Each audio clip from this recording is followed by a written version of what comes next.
Sebab tu bila aku jumpa Perry Smith X102 Dust Mites Brush and Mop, aku terus rasa macam okay, ini memang alat yang aku perlukan. Siap ada dust mites brush dan boleh mop lantai sekali. Semua dalam satu, boleh bersihkan karpet, boleh bersihkan lantai dan boleh buat deep clean macam yang aku memang selalu cari. Bila kotak sampai, aku terus buat sesi unboxing. Kotaknya ringan, dalam dia tersusun kemas. Dia ada bermacam-macam kepala vakum yang seangkatannya. Bila pegang badan utama vakum tu, aku terkejut sebab seriously ringan, tak sampai 1 kilo. Rasa macam pegang botol air je. Lepas itu aku buat unboxing besi kaki.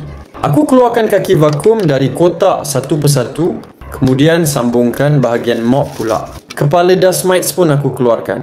Aku test ketiga-tiga, vakum biasa, mop dan attachment celah. Semua ringkas, snap masuk dan terus lock. Tak payah fikir panjang. Bila aku mula cuba sedut habuk dekat kapet guna dust mites brush, ya Rabbi, puas hati bukan main. Setiap kali aku tarik, aku nampak habuk dan serdak halus naik masuk ke dalam tangki vakum. Karpet yang sebelum ni rasa macam banyak habuk, tiba-tiba rasa macam clear. Balik dari hama yang tak nampak depan mata kasar. Yang paling ketara, habuk-habuk kecil yang sebelum ni aku nampak bertepej, bila aku guna dust mites brush ni, sekarang terus hilang. Tapi ada satu bahagian karpet tu memang terkenal dengan habuk degil, bahagian hujung bilik. Banyak kali sebelum ni aku cuba vakum biasa sedut tak berapa nak kuat. Jadi aku guna vakum baru ni dengan kepala vakum biasa dulu.